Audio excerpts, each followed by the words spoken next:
Welcome to Life in Sirens, Behind and on the Scene, a podcast by first responders. We're your hosts, Sophie, Jamie, and Aubrey. The content provided in this podcast is for informational and educational purposes only and should not be considered medical advice. The views and opinions expressed by the hosts and guests are their own and do not necessarily reflect the official policies or positions of any medical institutions, emergency medical services, or healthcare organizations. Patient privacy is a top priority, and all discussions involving real-world emergency situations are de-identified and altered to ensure confidentiality. Always consult with a qualified healthcare professional or your local EMS protocols before making any decisions regarding patient care or medical practices. Listener discretion is advised, as some topics may include discussions of real-world emergency situations.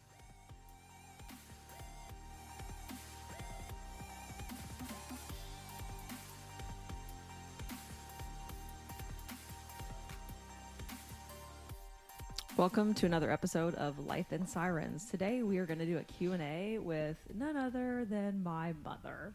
Mama Lynne. Lynne Bear, Mama Lynne. I'm so glad to be here. We're happy to have you, Mama Bear. All right, so Lynne is going to ask us questions, and we're going to try to answer them, and we'll see. See how it goes. My first question would be, do you have to stay in the ambulance all day? And what if you're on a run and you have to go to the bathroom? That's a great question. It is. We do not have to stay in the ambulance all day. We have a station that we can stay in, sleep in. We have a kitchen, we have a living room, all the things, and we do have bathrooms. So we can go to the bathroom there. Good. But what happens if you're on a call? It is frowned upon to use patients' bathrooms, so we do not do that. But I'm not saying I have never witnessed a man do that. Yeah. However, it is, you're not supposed to. You don't just whip into the Shell station. And, We do that, yeah. Oh, Yeah. you do But sometimes not if you you're on a have to. call, if Yeah. you're off a call. Okay. Can you pick and choose what calls you go on? Or I wish. That would it's be just nice. whoever's available?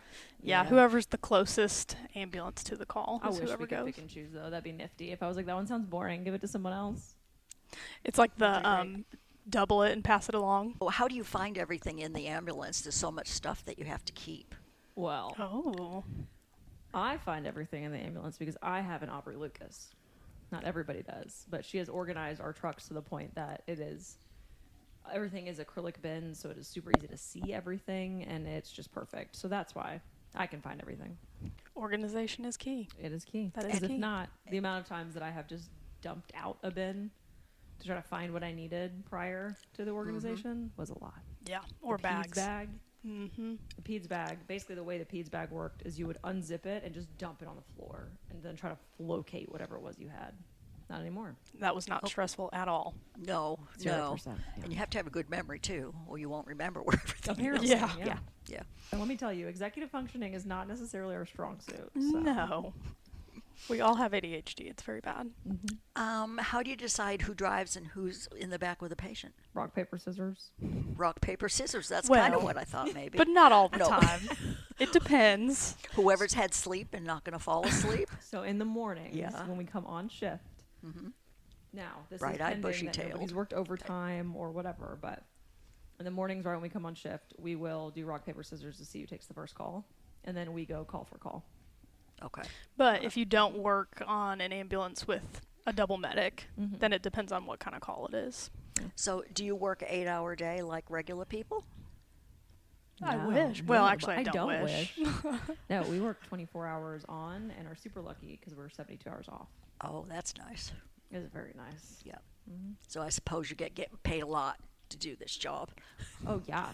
Big There's the bucks. joke. There's the joke. Many, many bucks. That's how we could afford this very luxurious podcast Really? studio. Yes, Really? absolutely. Yeah. It's not the floor of my apartment. How long does it take to go through EMT school and to medic school? Is there like how's the quickest that you could go through it? The quickest you can go through is 2 years. 2 years. Well, it depends. Sometimes it's 2 years, but some AEMT and EMT basic classes are shorter. So, but mostly 2 years. Mostly 2 years. Okay. Mhm. So For to be- EMT or for both? For both. Ideally, you go to EMT school, EMTB, EMTA, and then you work for a while, and then you go to paramedic school. But some people go straight through. Get some on-hand experience. Yeah. Yeah. Yep. What's the difference between an EMT and a medic and a critical care medic? Ooh. And I mean, you can go up through designations, right? Yeah. Yeah. Yeah. And then now there's community paramedicine as well. So community. Community paramedics. Okay. All right. So an EMT basic, they can do very basic skills. They can help administer some meds. They can do very basic airway things. The next step up would be an advanced EMT. So they can do more airway things. They can give more med. They can start IVs, start IOs, things like that. Then it's paramedic, and that broadens your scope significantly. So you get to do all the airway things, including intubation, crikes. You give all the meds, all of the things. Then critical care paramedic, you can, and this kind of is service dependent on what protocols that opens up, but that includes the use of a ventilator, blood administration, and antibiotic administration for critical care. Yep. And a lot of services, it's like chest tubes, surgical crikes, things like that. And then a community care paramedic. Yeah, I've never heard of that before. Mhm. That's Yeah, it's kind of new. a new thing. It's where they don't do like 911 calls. They do, it's kind of like a home health situation. Oh, yes, I have heard. Okay. Yeah. I didn't know you guys So were. Oh, yeah, all right. so essentially our like frequent flyers that we see a lot, that call a lot, Right. community paramedics will get in contact with them and go and like check on meds, check on doctor's appointments, the things that they call us for. They will help facilitate that so that they don't have to call 911 because they need a med refill or whatever it is. Right, right. Does somebody volunteer for that, or do Yes. you?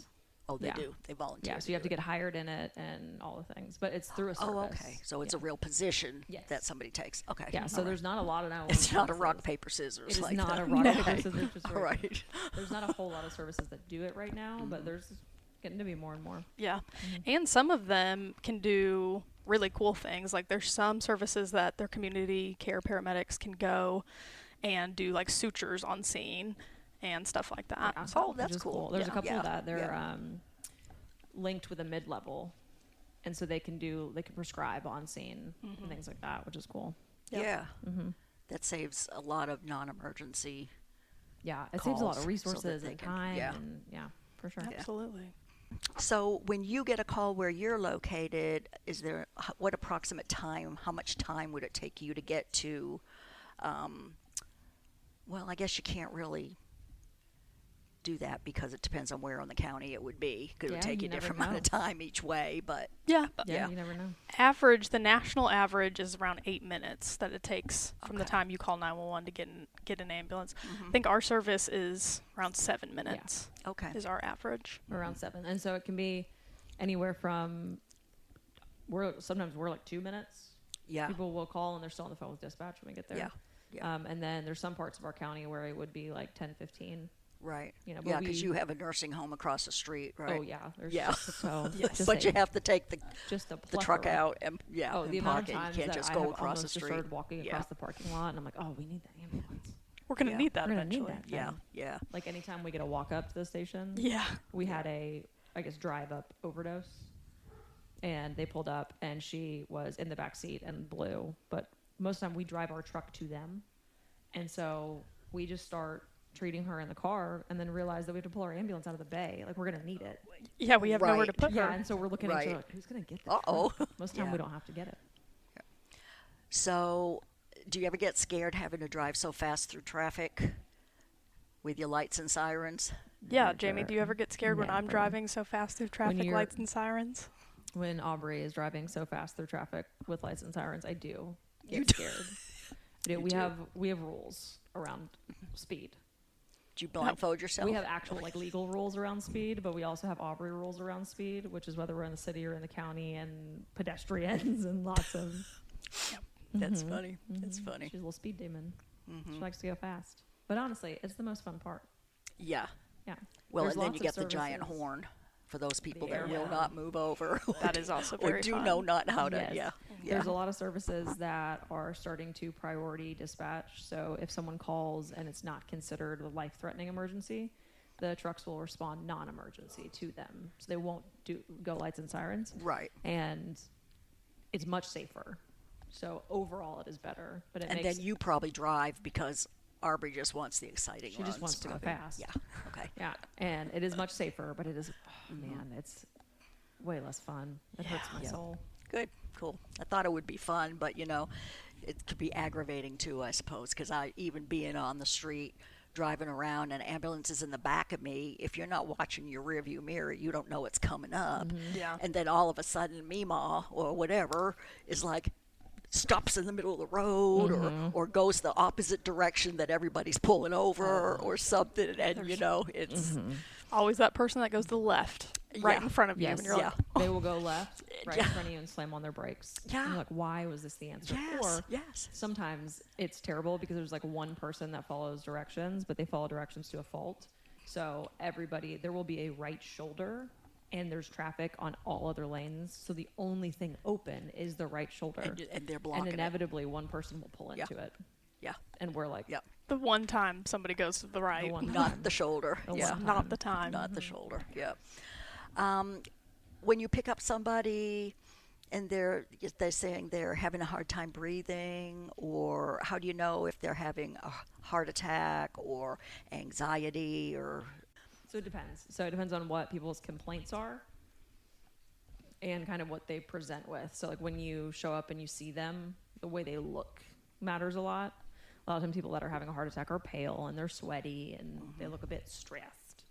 But shortness of breath, there's just a plethora of things that can be wrong with people. So we have a lot of like assessment tools and diagnostic tools to kind of see what's going on. For heart attacks, it's a EKG. Yeah, because like nowadays, nobody would say, "Oh, she's 35, so she's not having a heart attack." But nowadays, she could be. So you can't like rule something out. I guess you have We to make sure. one year on a holiday, we had a 17-year-old stroke Wow. in a business. It was nuts. She just Yeah. fell over, and her family was like, "What's going on?" She's like, "I can't feel the left side of my body." Yeah. And yeah, so like Wow. you never know what sounded like a teenager with anxiety was yeah. a full-on stroke. Was really. Mhm. Yeah. Yeah, you never know. So you have to be really have all the cues. Yeah, you have to try really hard Yeah. to not let bias Right. like affect your care, because you get the same kinds of calls and you get kind of jaded to that complaint, and then you get somebody that is actually having that Right. emergency, and you're like, Right. oh, here we go. In the winter months when it gets really cold, do you have like calls just so you'll take them to the hospital so they can be warm? Yes. Absolutely. Like, All the time. yeah, more like travel calls kind of Yeah, thing. we get them a lot. And just say, especially- what do they say? Oh, my chest hurts or something like that. especially with Yeah. our homeless population, we'll get like, it's just cold outside, and I get Yeah. it. I don't like to be cold either. We just always would love if they do not complain of chest pain. Yeah. If they're not having chest pain. Yep. Because it makes us do a lot of things. Right. But if they Right. just if their tummy hurts, or if they're sad, that's a lot less things. Right. But I will Right. say, somebody calling because they're cold will never make me mad, because I would also be calling if I was cold. Yeah, if you thought I you were would getting not last. frostbite or something like yeah. On busy days, are you able to take a lunch break, or you just forfeit eating until you get a lull? Yeah, we don't get a set lunch break, so it's just a matter of if and when you can get some food into your mouth. Yeah. There's been many Right. times that we go to pick up food and have to leave before we Yeah. get the food, which Yeah. is heartbreaking. It but is heartbreaking. we have also many a times had a picnic in the back of our truck in the ambulance bay. After we drop off a patient, we'll finally be able to And eat. finally be able to eat. Oh yeah. Sometimes Okay. we will pick up the food but not be able to eat it.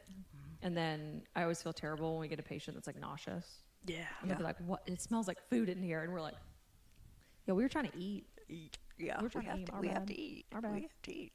Let's see. When you're watching TV, like 911 and all of them, that's when they have to shock somebody. You always see them get the pedals out back, and they shock them, and then they're like, they're back. Does it happen that easily? I wish. I wish. That would be very It satisfying. would be very satisfying. Sometimes it does happen to where we get a heartbeat back that quickly, Yeah. but never to where they just sit up and... I feel like the quintessential TV moment is where they sit up and they're screaming because it hurts so bad. Oh, yeah. That does not happen. No, That that does not happen, except for that one That does grade. not hope. We have had that happen one time. I Yes. did. Now, to be fair, she did not sat up. She just opened her eyes and smiled at me. But She was very pleasant, yes. she was very pleasant. But she wasn't quite dead. She was in conscious VTAC. Yes, she was. She was Well, just unresponsive. She was an unresponsive, alive VTAC. VTAC with a pulse.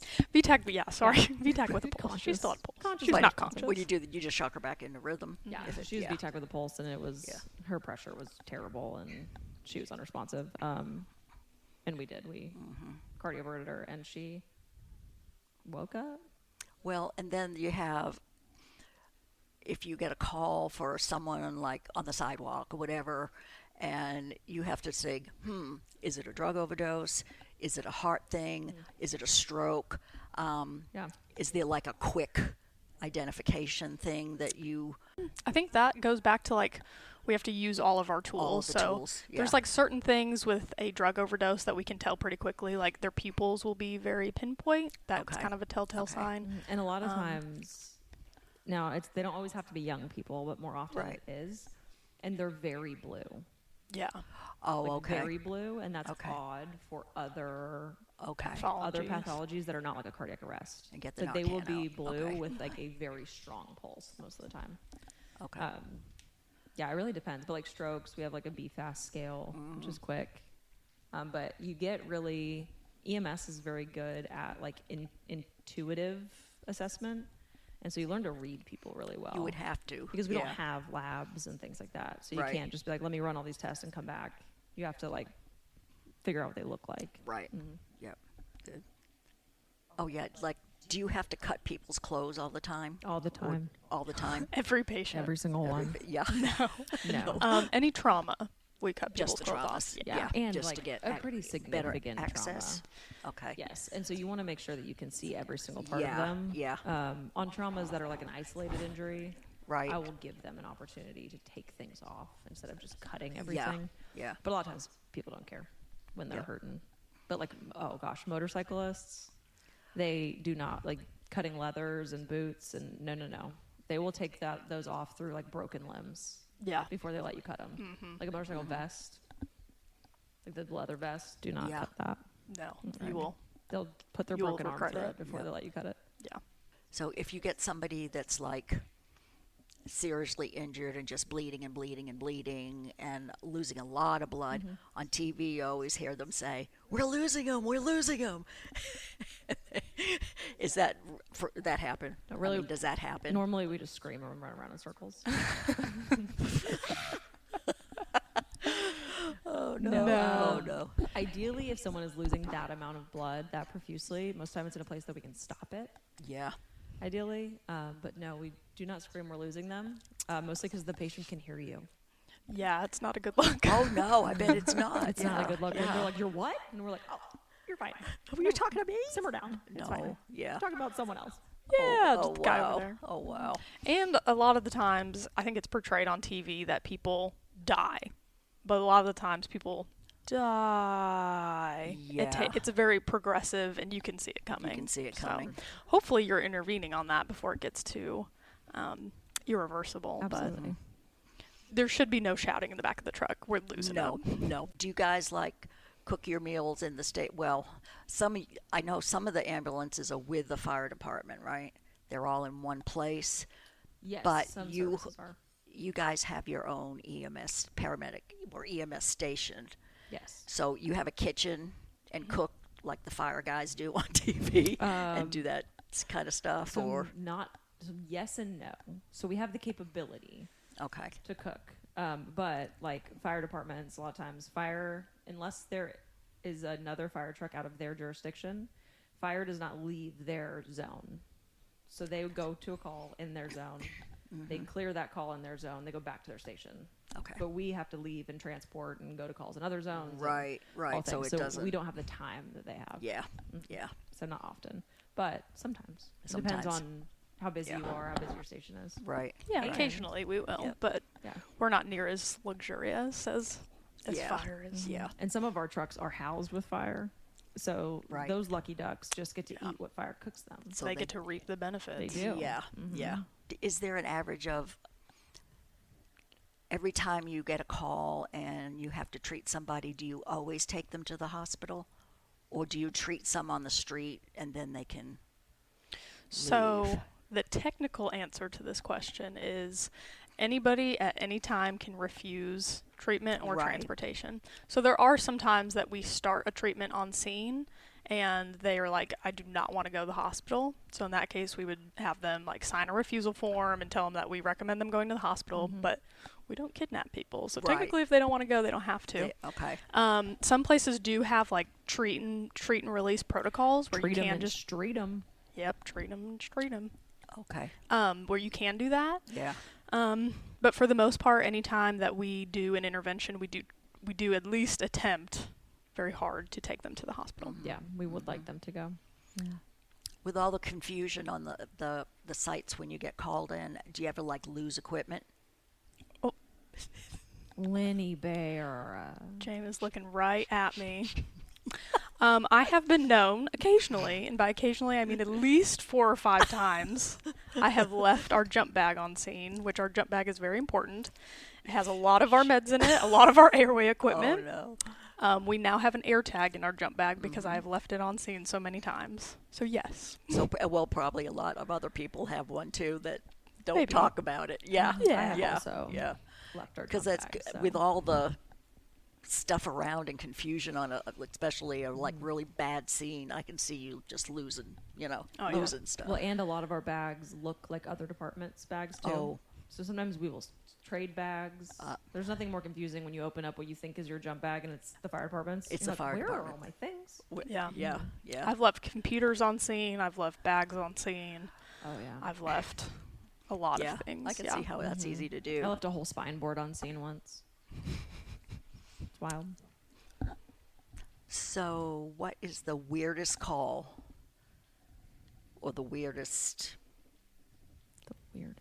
well, Weirdest. weirdest. My weirdest call is definitely the dolls. Or Yeah. or anything, the weirdest thing they've called for. Yeah. Oh man. That's different. Yeah. The weirdest thing that people have called for is probably our favorite saga, and often they come out of one single apartment complex. Yeah, it's very strange. There is this one apartment complex in our zone that people call for the strangest complaints. We have had in the same apartment complex different patients, mind you. We've had one call because they ate too many mashed potatoes.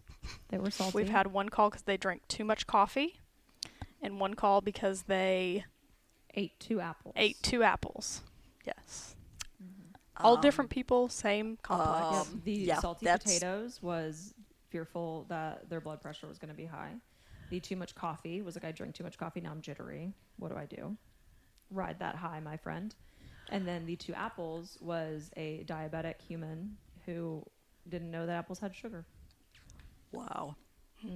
Wow. And we were like, did you see an infomercial for apples? And you just got so psyched that you went and bought them? Like, we Right. had so many questions. We did. We had a Wow. lot of follow-up Wow. questions. Yeah.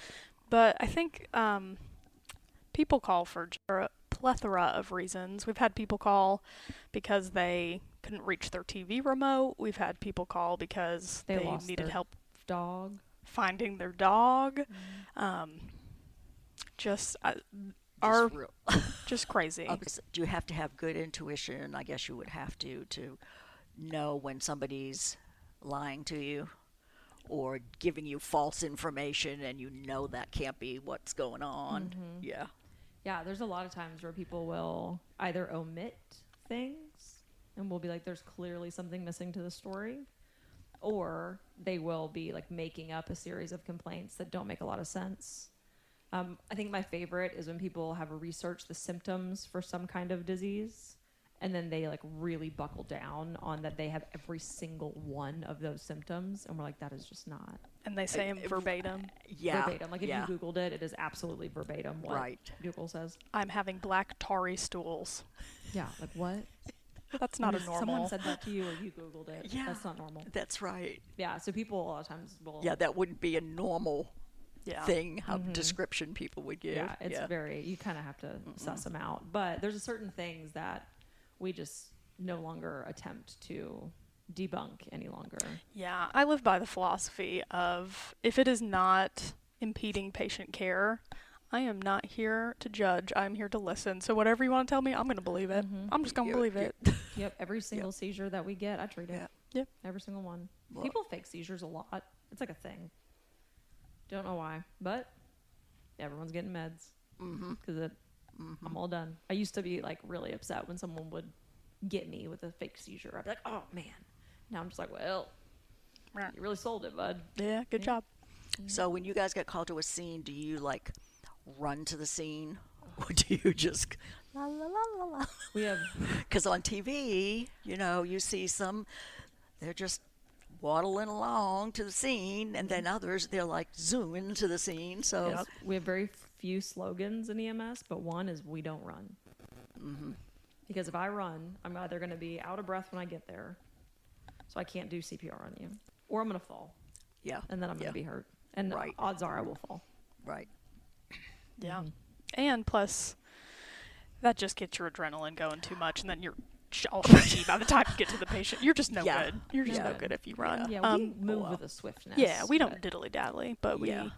yeah, Yeah, go a swift straight pace. Yeah, people on scene will sometimes like yell at us for not running. Yeah, I'm like, we're not like meandering. yeah. It's with a quickness, but no running. So when you've had a bad automobile crash and you have to remove someone from their vehicles, do you guys, if the fire department's not there, do you guys start trying to get them out and stuff? Yes, we will. We will. We don't have now. Some EMS departments do carry extrication equipment. We do not, because we have a lot of responding fire departments very close to us. Yeah. But really, just like a hope and a prayer and a window break is Yeah. most of the time more. At the very least, we try to get in the car with the patient so we can start doing medical care. And then if we have to be in there while they're cutting the car or whatever they're doing, then You do that. That's kind of scary. Yeah, That's the fun part when you get to get in that's there the with fun them. part. yeah. Mm-hmm. Do you get many baby calls? Yeah, I Quite wouldn't a say few a baby lot. calls. It's like it's a high acuity, low volume call. Is it like high fever type things mostly? Most or? of Yeah. the calls that we go on that involve kids are Yeah. like they fell down, they have a cough, they have a fever, a lot of febrile seizures. a lot of febrile seizures. Oh, Yeah. Or they like put something in their mouth and coughed, and now they're right. Yeah. afraid they're choking. Yeah. Yep. Almost every choking call that we get that is for a kid, it is either very, very bad, but most often it is 0% a problem. Like they're not choking at all. Yeah. Or Yeah. they like spit up, Yeah. you know. Right. So, yeah. Right. I Really will hit or say, baby calls used to scare me. Well, they're still a little scary, don't get me wrong. But they used to be my least favorite. Like, it's so scary, a little baby. Yeah. And, oh my gosh. Right. But let me tell you, a sick kid turns around so fast compared to adults, and it is very cool to watch. Yeah, when you start treating them, they respond really well because they're just so resilient. Good.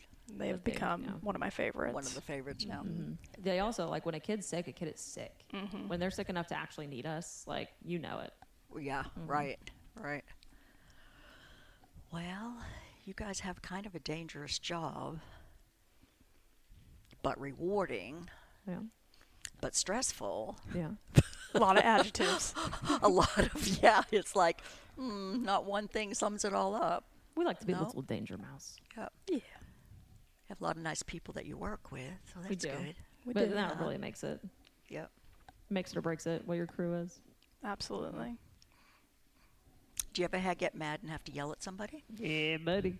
Yeah. Yeah, James, do At you? the station? Yeah. Oh, at the Oh, at the station? station? Yeah. No, Or not really. patients? Well, both, I Either guess. one. Yeah. The station? No, not really. Not really. No, most of the we've time we're mad lucked and out. yelling, but not at each other, just Yeah. in the abyss. Just- like okay. venting. Yeah, right. I do far less yelling now than I used to Than do. you used to. I used to yell a lot. I guess, temptation that I have for yelling now is oftentimes, it's terrible. It's at repetitive grannies. And I have to try really hard to be sweet to them because I don't like repetition. It Right. bothers me. Right. It just does not scratch the right itch. And I don't like loud repetition, and grannies are both. They will repeat the same phrase very loudly over and over again. Yeah. On TV, sometimes you see the EMS and stuff always stabbing people through their clothes. Yeah, I can't really think of a situation where we would stab somebody through their clothes. I don't think that I've ever stabbed anyone through their clothes. No. Oh. Unless somebody's wearing a metal suit of armor, you can move their Move shirt. stuff into- around. I actually Yeah. have. Oh, you have? Yes, but only like a couple times, or maybe it was Oh, one like time. for sedation. For sedation. Hmm. Yeah, that's long. So any like behavioral we have that's like a hypermetabolic like behavioral state, a lot of times they are not compliant and they're being restrained, and so you have to sedate them in order to like control their behavior, one for like physical reasons but also for like everyone's safety. Yeah. And a lot of times there is fabric in the way. And the sedation that we use is ketamine, and it's in a relatively larger volume, and so it has to go in a large muscle group, so it has to like go in their thigh. And I have done it through clothes there. Well, because on TV you always see that somebody got the EpiPen, and it's always just right through their Yes, now like pants or whatever, and if civilians like use an EpiPen, a lot of times they do it through pants. Yeah. But if we're giving you're more professional. Yeah, like if you're not trying to beat me up, I will. Yeah, we got time. Yeah, we'll make sure it's just skin. Right. What's the percentage of? What do you think the percentage of women and men in EMS? Is it? I know before you would never see a woman in fire or EMS or anything, but there are a lot now. So yeah, I think it's really regional. I think it really depends. Like we're in Tennessee, and in our specific county, we're like 40-60 female to male. Okay. We actually have a lot of women. Yeah. But that is not necessarily true in other counties. Okay. So I think it's still predominantly a male-dominated field, but there's actually a significant amount of women now. Okay. Yeah, that's what. And fire, we've got a lot more women on fire now too. And PD. Yeah. Oh yeah. A lot of women in PD. Yeah. One of our medics, Peggy, she was our fill-in captain one day, and it was me and Aubrey, Soph, and Ashley at Burton, and Peggy was our captain, so we had an all-female station, which was pretty cool. That was pretty cool. Oh wow. Yep. Good. I know because of some of the old. I shouldn't say old, but Mama. but the old firefighters, paramedics, that sort of stuff. They're like stuck in their ways, Yeah. And for the younger girls coming in, is it a problem trying to change the status quo in the stations for a lot of places? It can be. Yeah. It can be. I think that we got pretty lucky that the pushback that we got on change was really more so around like protocol than it ever was around like behavior. Right. And so most of the guys have all been great, and we've had female medics at the county for years and years. I was just like about to since say its that. inception, We have a significant amount of females that have been at our county for a long time. like 30 And years. let me tell you, I would not cross any of them. Yeah. They are scary. They paved. Right. They paved one hell of a road. Yes. And I know that they had to put up with a lot to get there. Uh-huh. But now it's such the norm because a lot of them have been like commanders, and Yeah. now it's such the norm that because they made it that way, Right. that it's been much easier for us. Yeah. But even in the last 10 years since I've been there, it's improved significantly. You still have to like prove yourself. Yeah. Yeah. What do you think the average age of a paramedic is now? Or does it just vary too much? No, I think the average age is probably like 30. Or do you think it's younger At our service or in general? in general? I don't know. I don't know, at our service, it's probably 30. If you average everybody. Because we have a lot of really young medics. We've got medics that are on their like 40th year. So yeah, I'd say 30 or so. Okay. In the 30s somewhere. Yeah. Yeah, but a lot of times it's hard to keep the retention in EMS is not great. So a lot of times people will only be in EMS for like 5 years, and then they'll leave and go do something and then else. leave. Yeah. Yeah. When the new paramedics come in, is the retention rate like really high, or do they just kind of give up after a while? Is the stress too much for them? What they bargained for, or A lot of times it is like it's a stress related. It's like a work related stress. People either did not realize that it was going to be as non-emergency as it is. yeah. I'd say like 90% of the calls that we run, people don't actually need an ambulance. Now, like they could still maybe use an ER, but they don't need like an ambulance. Right. And only 10% of the calls. I think the national average is actually only 6% of 911 calls actually should be 911 calls. Wow. And I think a lot of people don't realize that that's the case. And we always say that like it's not actually the really hard and really like dark calls that cause like PTSD and stress, it's all of the BS in between. Oh, And so you go on like a really, really tough call, whether it's like a pediatric death or something that's just difficult. Right.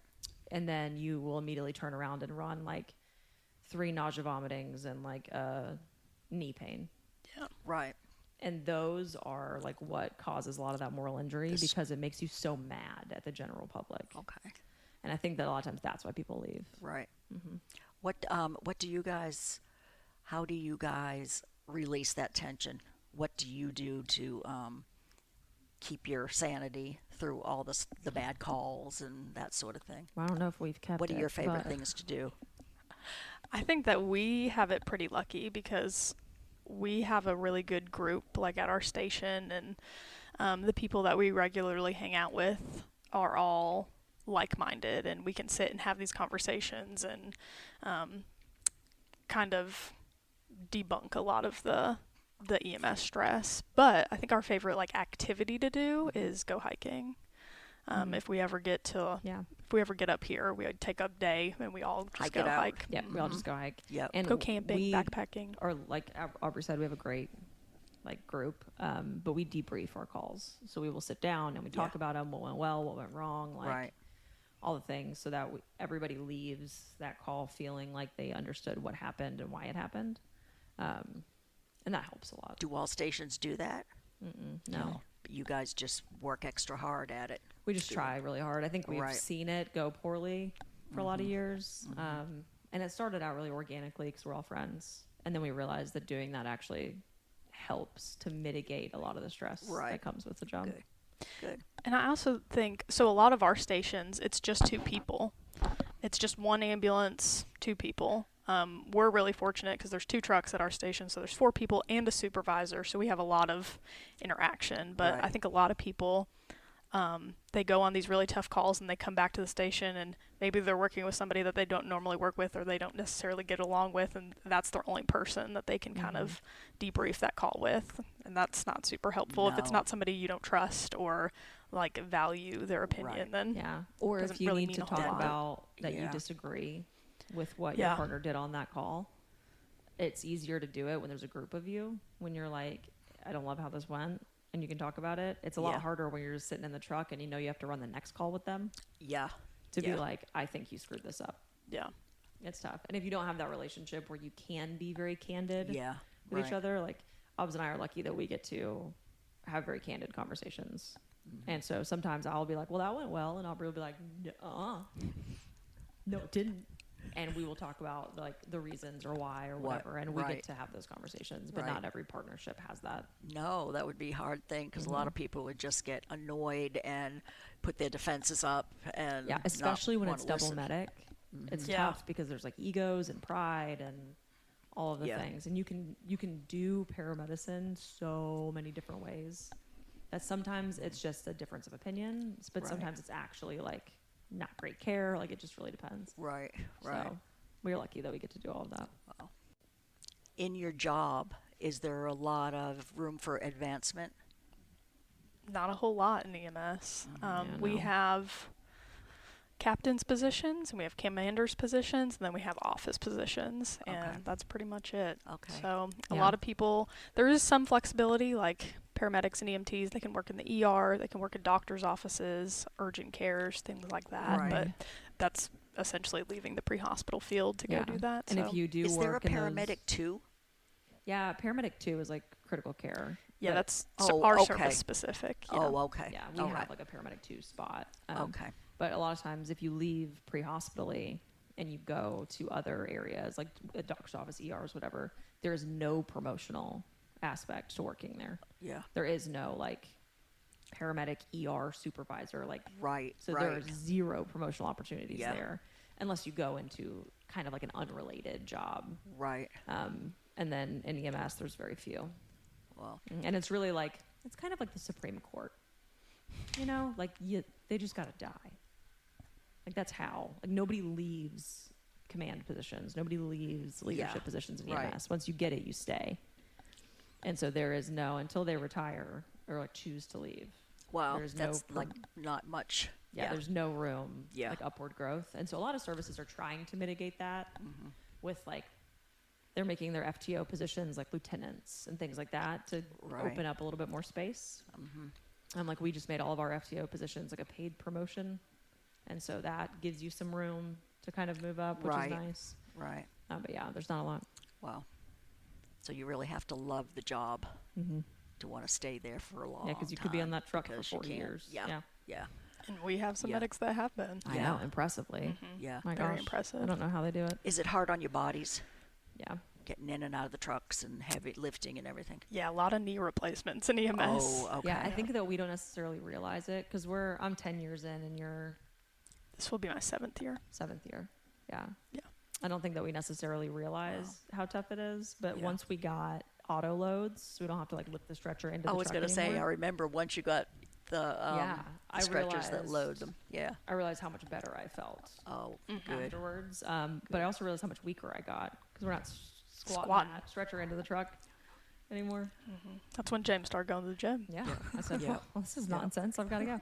Gotta keep But yeah, shape. there's a lot of knee replacements, a lot of shoulder replacements. A lot of hip replacements. It's just really tough on the joints. Yeah. I will say that there is always technology that's coming out that's helping us immensely, which is super nice, like the auto load stretchers and Yeah. everything. But I don't know that there will ever be anything to replace carrying people out of their houses, which is one of the hardest parts of the job. Because a lot of Really? like lifting, Yeah. like the ergonomics of lifting, and you're supposed to lift certain ways and carry certain ways, but that's just not practical when you're navigating people's homes.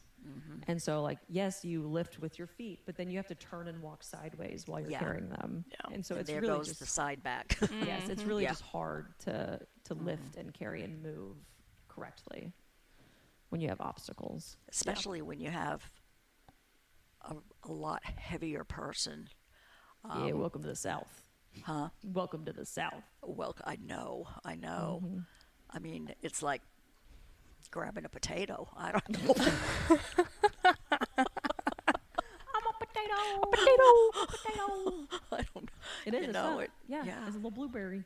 Yeah. Yeah, pick them up, carry them around. Oh my Yep. gosh. Yeah, Oh I my didn't gosh. realize until I started EMS how much, like, center mass matters, like where their weight sits. Like, it is much easier to carry 280 pounds when it's someone who's 6'3" than it is to carry 280 pounds when it's someone who's 5'3". Like, it is the way that weight is distributed really Right. matters when you're A carrying lot. somebody. Wow. Wow. Now, if you're 6'3", though, your legs are going to be Yeah, sorry about that bar Sorry on your about feet. that. It's just going to hurt. yeah. Oh, wow. Yeah. Dude, Or you're just our going to have a stretcher- sag in the middle. Yeah. You know? Our stretcher is only made for people that are like 5'9". If you are taller than that, it is not going to work out for Yeah. you. Your feet are Yeah. going to be Right. hanging off it. Mhm. Right. Well, Lynne Bear, Well, I have got a lot of information. Thank you. thank you so much for this information Thank you so much. And good night to all. Good night to all.